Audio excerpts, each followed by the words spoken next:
Welcome to your daily video and audio Bible, with transcripts to keep you focused, with Old Testament and Psalms read by Matt, and New Testament and Proverbs read by Ruth. 1 Kings 19. Ahab told Jezebel all that Elijah had done, and how he had killed all the prophets with the sword. Then Jezebel sent a messenger to Elijah, saying, "So may the gods do to me and more also, if I do not make your life as the life of one of them by this time tomorrow." Then he was afraid, and he arose and ran for his life and came to Beersheba, which belongs to Judah, and left his servant there. But he himself went a day's journey into the wilderness and came and sat down under a broom tree. And he asked that he might die, saying, "It is enough. Now, O Lord, take away my life, for I am no better than my fathers." And he lay down and slept under a broom tree. And behold, an angel touched him and said to him, "Arise and eat." And he looked, and behold, there was at his head a cake baked on hot stones and a jar of water. And he ate and drank and lay down again. And the angel of the Lord came again a second time and touched him and said, "Arise and eat, for the journey is too great for you." And he arose and ate and drank, and went in the strength of that food 40 days and 40 nights to Horeb, the mount of God.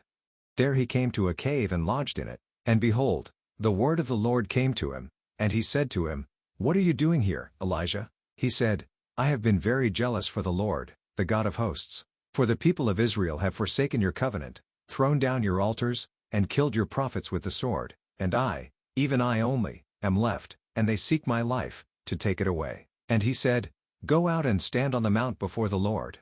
And behold, the Lord passed by, and a great and strong wind tore the mountains and broke in pieces the rocks before the Lord, but the Lord was not in the wind.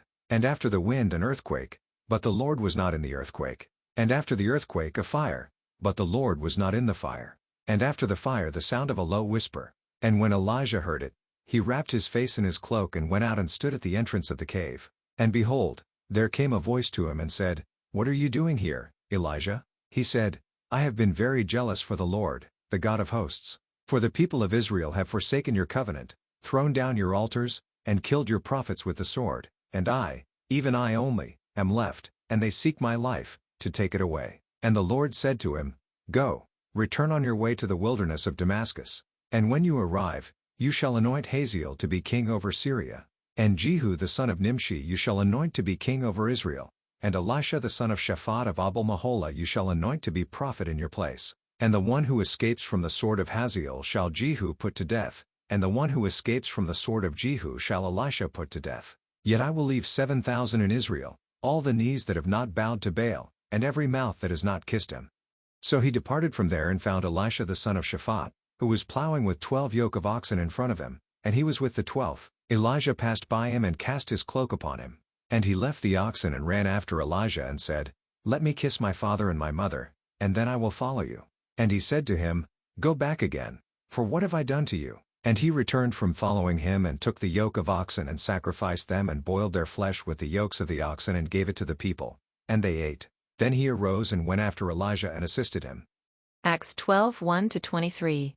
About that time Herod the king laid violent hands on some who belonged to the church. He killed James the brother of John with the sword, and when he saw that it pleased the Jews, he proceeded to arrest Peter also. This was during the days of unleavened bread, and when he had seized him, he put him in prison, delivering him over to 4 squads of soldiers to guard him, intending after the Passover to bring him out to the people.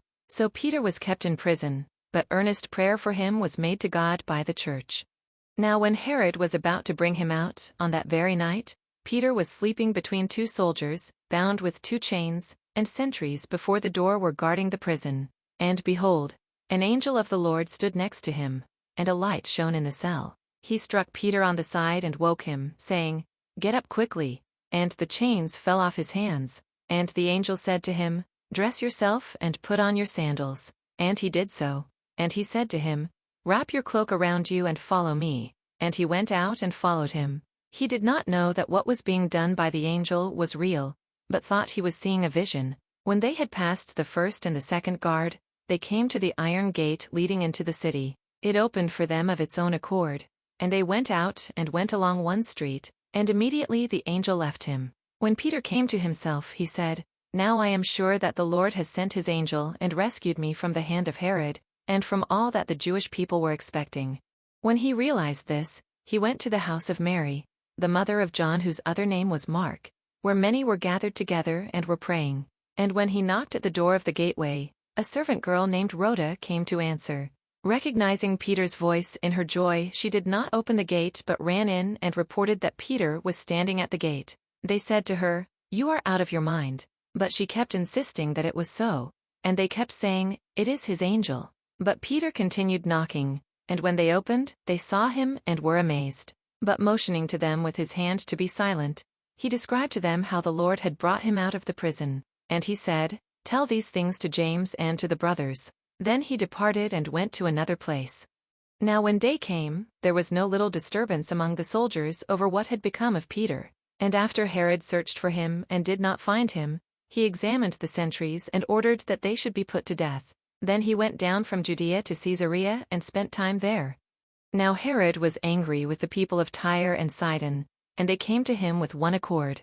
And having persuaded Blastus, the king's chamberlain, they asked for peace, because their country depended on the king's country for food. On an appointed day Herod put on his royal robes, took his seat upon the throne, and delivered an oration to them.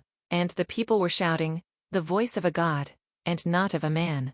Immediately an angel of the Lord struck him down, because he did not give God the glory, and he was eaten by worms and breathed his last. Psalm 136. Give thanks to the Lord, for he is good, for his steadfast love endures forever. Give thanks to the God of gods, for his steadfast love endures forever. Give thanks to the Lord of lords, for his steadfast love endures forever. To him who alone does great wonders, for his steadfast love endures forever. To him who by understanding made the heavens, for his steadfast love endures forever. To him who spread out the earth above the waters, for his steadfast love endures forever. To him who made the great lights, for his steadfast love endures forever. The sun to rule over the day, for his steadfast love endures forever. The moon and stars to rule over the night, for his steadfast love endures forever. To him who struck down the firstborn of Egypt, for his steadfast love endures forever, and brought Israel out from among them, for his steadfast love endures forever, with a strong hand and an outstretched arm, for his steadfast love endures forever. To him who divided the Red Sea in two, for his steadfast love endures forever, and made Israel pass through the midst of it,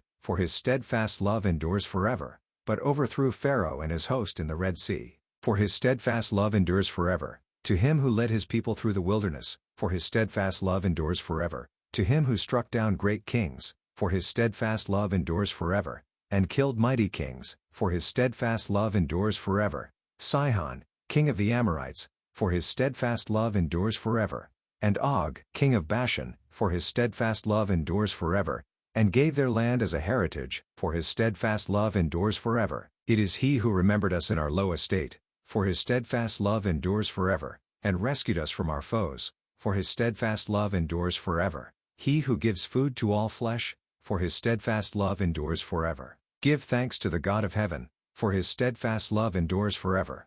Proverbs 17:14-15. The beginning of strife is like letting out water, so quit before the quarrel breaks out. He who justifies the wicked and he who condemns the righteous are both alike an abomination to the Lord. Thank you for joining with us. To be part of the community, please check the link in the description below or check Daily Hope for Revival on Facebook.